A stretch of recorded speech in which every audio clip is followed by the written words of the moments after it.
The room was packed, cameras flashed, reporters murmured, and the tension in the air was palpable. At the front of the podium, Adam Schiff adjusted his tie, his expression grave. He wasn't here to answer questions, he was here to set the narrative, and he wasted no time. The stock market took a major tumble today, he declared, his voice echoing through the hall. Donald Trump is deliberately tanking our economy. We are witnessing a financial crisis, a collapse of confidence, and rising panic in the business sector. Journalists from left-leaning outlets nodded along, fingers hammering away at their keyboards, churning out pre-drafted headlines like Trump triggers economic collapse. Schiff continued, his tone growing heavier. We are seeing an economic downturn, the dollar losing value, businesses struggling to stay afloat, and what is Trump doing? Nothing. He is standing by while Americans suffer. The words rang through the room like a siren. It was a performance one Schiff had rehearsed 1,000 times. The Democrats needed a villain, and Trump was always their preferred target. Then a voice cut through the manufactured outrage. Mr. Schiff. The room stilled. A reporter from a conservative outlet stood up, adjusting his microphone. He spoke slowly, deliberately, with a challenge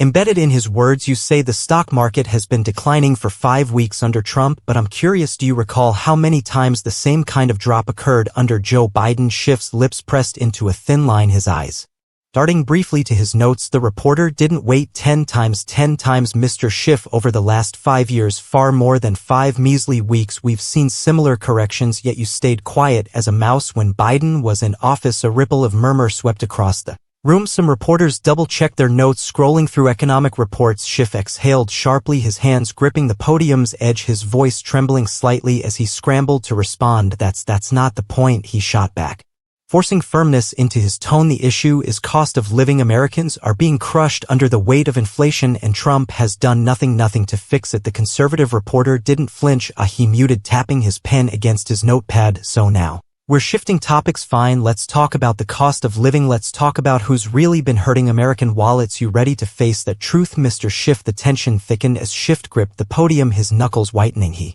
inhaled sharply. Recalibrating the stock market is one thing, he said, forcing composure into his voice, but the real issue here is the cost of living. Egg prices have gone through the roof, families are struggling, and Trump has done absolutely nothing to fix it. The moment the words left his mouth, the conservative reporter leaned forward, tapping his pen against the table. Nothing, he echoed, his tone edged with disbelief. Then let's talk about what nothing looks like, Mr. Schiff. A screen flickered on behind him, displaying cold, hard numbers. Trump expanded domestic energy production, bringing gas prices down. He cut over $100 billion in wasteful federal spending, slowing inflation. His tariffs secured $741 billion in American manufacturing investment. Meanwhile, under Biden, 87,000 new IRS agents hired to squeeze the middle class dry. But I suppose that's just a coincidence, isn't it? Schiff's lips parted slightly, his eyes darting toward his aide's, hands trembling faintly as he searched for backup. That's not the main issue, he muttered, voice thinning fast. Americans are still seeing prices rise. The reporter let out a short laugh, shaking his head. Oh, you want to talk about prices? Another set of numbers flashed up. Let's talk egg prices. You said this administration would bring them down, but in December 2024, Biden's last month in office, over 13 million chickens were slaughtered due to a bird flu crisis. That's why egg prices never dropped. Not Trump, not the free market, but Biden's own mess. A murmur rippled through the room. Schiff swallowed hard, his grip tightening until his knuckles strained. His voice, when it came, wavered. We can't just look at isolated events, he said carefully, almost pleading. The bigger picture. Oh, I see, the reporter cut in, smirking. So when it's Biden, it's the bigger picture, but when it's Trump, it's the end of the world. Schiff didn't respond, his throat bobbed as he swallowed again, sweat beading faintly on his brow. The silence in the room was suffocating. Reporters exchanged glances, waiting for him to fire back, but there was nothing left to fire. One question hung heavy in the air, unspoken but deafening. What's your excuse now, Mr. Schiff? Schiff exhaled sharply, his fingers tightening around the edge of the podium, eyes darting briefly to his aides. His usual confidence was slipping, but he wasn't ready to cede your cherry-picking statistics, he tried, his voice trembling faintly. We can't just look at isolated events. The conservative reporter barely reacted, flipping to the next page in his notes. Fine, let's go bigger. Let's talk about inflation. The White House called it transitory for 3 years while Americans drained their savings just to afford groceries. 3 years. The words landed like a hammer. The screen behind him lit up with a timeline headline after headline, parting the same line. Meanwhile, the reporter continued. Biden flooded the economy with reckless spending, racked up a record deficit, and created tens of thousands of unnecessary public sector jobs to mask the Economic bleeding. The stock market crashed 10 times on his watch and he gestured toward Schiff, stood by saying nothing. Schiff shook his head, his expression strained, hands quivering slightly. That's not the full story, he countered, but there was no weight behind it. The reporter's response was immediate. Not the full story? You mean like when they let inflation run wild, or when they sat back while 13 million chickens were destroyed, sending egg prices through the roof, or when they hired an army of IRS agents to make sure working-class Americans paid for it all? The murmur in the room grew louder. Even the liberal press seemed hesitant to step in. Schiff's gaze flickered toward them, but no one was rushing to his defense. For the first time in the press conference, he had no counterattack, no prepackaged talking point to rely on. The silence stretched uncomfortable and heavy. Then the reporter leaned forward, slightly lowering his voice just enough to make the moment even sharper. You've spent years lecturing the American people about accountability, Mr. Schiff, so tell me, who answers for 3 years of lies? The question hung in the air unanswered. The camera zoomed in on Schiff's face. His jaw clenched, his fingers curled, sweat beading on his brow. His silence deafening. Schiff's throat tightened, and for a moment, he simply stood there, his lips pressed into a thin line. The silence was damning. The reporter let it linger, letting the weight of the unanswered question settle before striking again. You don't want to talk about responsibility? Fine, let's shift gears. Let's talk about results. He turned to the screen behind him, where a new set of figures flashed onto the display. Under Trump, energy independence drove gas prices down. Over $100 billion in federal waste was cut, slowing inflation. And let's not forget the big one, $741 billion in new manufacturing investment pouring back into the American economy thanks to tariffs that even forced Mexico to deploy 10,000 troops. Those are results, Mr. Schiff. Meanwhile, under Biden, we saw reckless spending, record high inflation, and billions of taxpayer dollars funneled into day programs overseas that did nothing to lower costs for the average American. Schiff's fingers drummed against the podium as he inhaled sharply. You keep throwing out numbers, but numbers don't change the fact that working families are struggling. Egg prices have gone through the roof. Gas, rent, these prices haven't come down. The reporter smirked, shaking his head. Egg prices? Funny you mention that. We've already established why they skyrocketed. 13 million chickens slaughtered under Biden's watch. And let's not pretend you cared about price hikes. When Biden was in office, where was this concern? When families faced soaring energy costs, when inflation gutted retirement savings, when Biden's 87,000 new IRS agents were unleashed on the middle class. Schiff exhaled, slowly, blinking more than usual, now sweat beading faintly on his brow. A few reporters in the back exchanged glances, sensing what was happening. The energy in the room had shifted. He wasn't controlling the message anymore. He was barely keeping his head above water. Then the reporter delivered the final blow. You keep saying Trump did nothing, so tell me, Mr. Schiff, if everything was fine under Biden, why was there anything left for Trump to fix? Schiff opened his mouth, then closed it. His grip tightened on the podium, but no response came. The reporter leaned back, slightly tilting his head, waiting. The camera zoomed in, capturing every flicker of hesitation, every micro-expression that betrayed Schiff's struggle to regain control. The silence stretched again, but this time it wasn't the reporter who broke it. It was the restless shuffling of journalists who had expected a fight and were now watching a slow public unraveling. What's left to defend now, Mr. Schiff? The restless shifting in the room grew louder, the weight of Schiff's silence pressing against every journalist present. He blinked rapidly, adjusting his stance as if grounding himself before launching into another attempt at damage control. You're twisting the narrative, he finally said, his voice thinner than before. This isn't just about individual policies, it's about trust, and the American people don't trust Trump with the economy. The reporter let out a short, incredulous laugh, flipping his notebook closed. Trust, that's an interesting word coming from you, Mr. Schiff, because let's talk about who the media actually trusts. A new set of headlines flashed on the screen behind him, article after article from major outlets pairing the same message: inflation is transitory, the economy is strong, there's nothing to worry about. The reporter continued, his voice sharp. For 3 years the media told Americans inflation was temporary, that prices would stabilize, that Biden had it under control. Meanwhile, people drained their savings just to keep up, and the White House shrugged it off. But now that Trump is back, suddenly every fluctuation in the stock market is a national emergency. Schiff shifted uncomfortably, but the reporter didn't give him a chance to interrupt. And where were you when Biden's reckless spending sent prices soaring? Where was this outrage when businesses crumbled under government overreach? You didn't have a problem then. In fact, you went along with it, and now you expect the American people to believe that only Trump is responsible for this mess. Schiff's fingers tapped against the podium, his gaze flickering to the press pool, looking for an ally, but no one jumped in. Even the most left-leaning reporters seemed hesitant to save him from this one. The conservative reporter shook his head, his expression unreadable. You talk about trust, Mr. Schiff, so tell me, why should Americans trust you now? The words landed like a hammer reverberating through the room. Schiff's lips parted slightly, but no words came out. The camera zoomed in, capturing every second of hesitation, every micro-expression of discomfort. The pause stretched long enough for another reporter this time from a different outlet to lean in, eyes narrowed, and maybe more importantly, Mr. Schiff, who told the media to stay silent when it was Biden's economy falling apart. Heart. The air in the room turned electric. Schiff's mouth opened, then closed. A single bead of sweat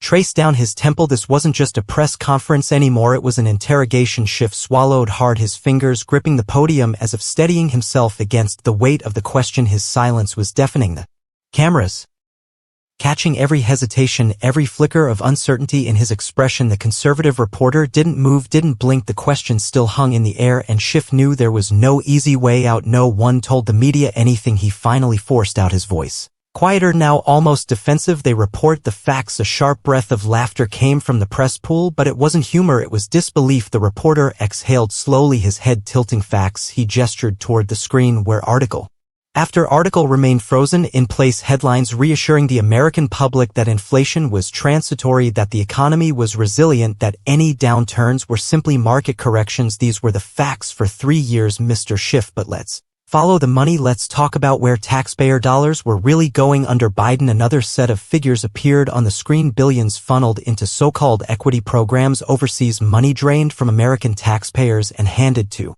initiatives in foreign countries while Americans struggled to afford growth. Groceries. Biden was diverting billions into day projects in foreign nations while businesses were being crushed under his economic policies. He was bankrolling inclusivity programs abroad, and now you expect working-class families to believe that Trump is the real threat to their livelihoods. Schiff's throat bobbed as he swallowed again, his hands twitching slightly where they rested on the podium. These are long-term investments, he tried, but his voice lacked conviction. They strengthen our global standing. Global standing. The words came like a whip cutting through the feeble excuse. The reporter leaned forward, his voice sharper. Now tell me, Mr. Schiff, how does America's global standing help a single mother in Ohio trying to pay for gas? How does it lower the price of eggs? How does it bring back the 13 million chickens that Biden's administration ordered to be destroyed? The room was deadly silent. Schiff's lips parted, but nothing came out. The conservative reporter leaned back slightly, his expression unreadable. You talk about global responsibility, but let's get real. Who is responsible for this disaster at home? Schiff's hands flexed against the podium, his breathing shallow. The tension in the room felt like a storm ready to break, and for the first time in his career, standing under the relentless glare of the cameras, Adam Schiff looked like a man who had run out of places to hide. Schiff's hands clenched the podium, his breath shallow, his carefully crafted compass crumbling under the relentless assault of facts. The weight of the question hung in the air, pressing down on him, but no response came. A different reporter, this time from a mainstream outlet, hesitated before speaking up. Mr. Schiff, you say these are long-term investments, but Americans are struggling right now. If these policies were so effective, why is the economy still reeling? Schiff's jaw tensed. We inherited a mess, he snapped, his voice carrying a hint of desperation. Trump left us with an economy on the brink, but the conservative reporter cut in before he could finish. A mess? Let's talk about that mess. The screen behind them changed again, graphs detailing the strength of the economy before Biden took office. Energy independence under Trump, the historic lows in unemployment before the pandemic. The numbers were indisputable. Under Trump, we had an energy boom, job growth, and a thriving stock market. Biden came in / domestic energy flooded the economy with reckless spending, and the result, inflation soared, wages stagnated, and Americans paid the price. Schiff's lips pressed into a thin line, his face flushing under the lights. These problems didn't start with Biden, he muttered, but his voice lacked conviction. The conservative reporter arched a brow. No, then explain this. If Biden's economic policy were working, why did businesses pull back investment? Why did CEOs cite uncertainty under Biden as their #1 concern? And why did Trump's return immediately trigger a wave of new manufacturing commitments totaling over $700 billion?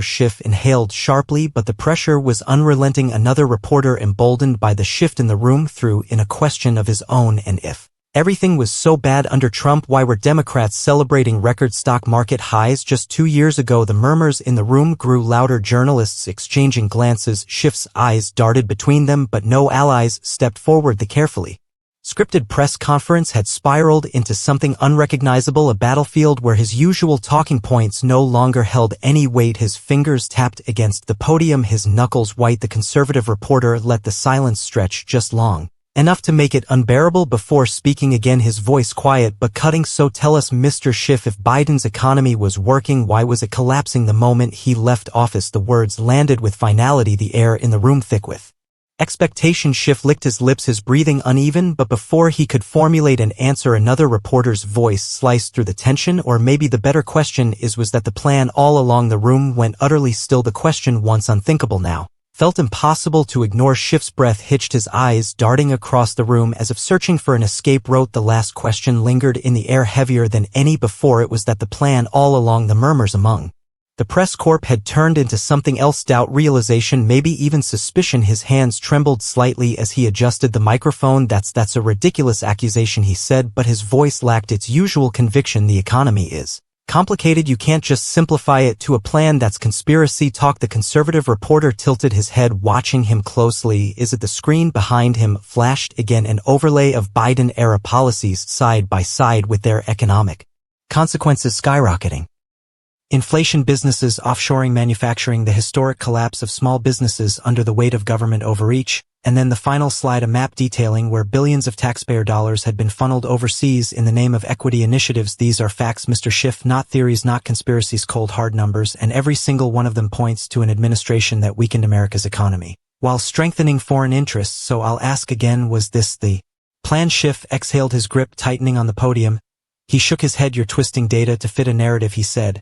But there was no fire in his tone, no confidence. The conservative reporter leaned forward slightly. I didn't twist anything. These are government reports. These are public records. The money trail is there. The policies are there. You were silent when Biden pushed them through, and now you stand here demanding answers for a problem your party created. Schiff opened his mouth to respond, but another voice cut him off, this time from a different corner of the room, a reporter from a more neutral outlet, one who had remained quiet until now. So, Mr. Schiff, do you deny that billions of dollars were diverted from domestic programs to foreign day initiatives? Do you deny that these economic policies benefited global interests over American workers? The room felt like it was closing, and Schiff ran a hand along his jaw, his face visibly tense. I'm saying we need to look at the bigger picture, he said, his voice strained. We need to focus on long-term growth, not short-term panic. Short-term panic? The conservative reporter let out a breathy chuckle. Tell that to the Americans who lost their homes, the businesses that shut down, the families who had to choose between groceries and gas. This isn't panic, Mr. Schiff, this is reality, and every attempt to deflect only makes one thing clear. Schiff stiffened. He knew what was coming. You're not here to answer questions. The reporter's voice was steady, unwavering. You're here to control the story, but the truth is out, Mr. Schiff, and for the first time you can't spin your way out of it. The press room buzzed with whispers. Schiff's fingers twitched against the podium, his breath shaky. He had lost control, and worse, he knew it. Schiff's throat bobbed as he swallowed, his grip tightening on the podium, his breathing shallow. The whispers in the room grew louder, the weight of the moment pressing down on him like a vice. He had controlled press conferences before, steered narratives, dodged questions, spun answers into polished sound bites, but this wasn't like before. The room had turned against him, and for the first time even the liberal reporters weren't rushing to his defense. A microphone crackled, another voice, this time from the back. A reporter hesitant but firm. Mr. Schiff, you've been asked the same question in different ways and you've yet to answer it. If the numbers are wrong, refute them. If the data is misleading, correct it. But if you can't do either, then the pause stretched, the words hanging, waiting to be spoken. Then maybe it's because the accusations are true. The room stilled. Schiff's lips parted, but his voice failed him. His eyes flickered toward his staffers standing near the side of the room, their expressions unreadable. His aides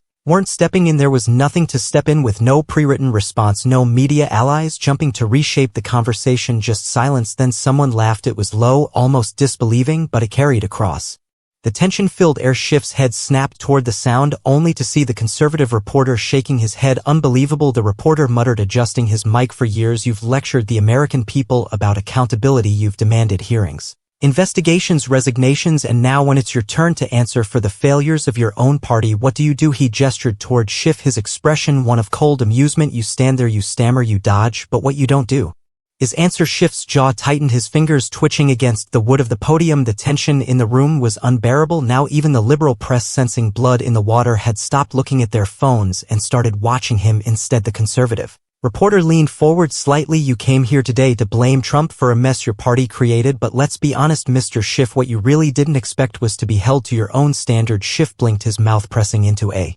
Thin line, his breath came quick, shallow, then almost imperceptibly his eyes flickered toward the exit. It was subtle, barely a movement, but everyone in the room caught it, the shift in his weight, the brief glance toward the door. Another voice, this time from the center of the room. Are you planning to run from this too, Mr. Schiff? The words sliced through the thick air, cutting deeper than any question before it. The press room was no longer just watching him. They were circling, waiting, and Schiff, trapped, exposed, out of options, looked like a man who was about to bolt. Schiff's breath hitched. The moment stretched unbearably, the weight of every camera lens, every questioning stare pressing down on him. His gaze flickered to the exit again, more deliberate this time. The room was suffocating. His grip on the podium loosened, his fingers twitching, as if they might just let go. Then, in one sharp motion, he did exactly what everyone suspected. He turned. No closing remarks, no rebuttal, no damage control. He just walked at.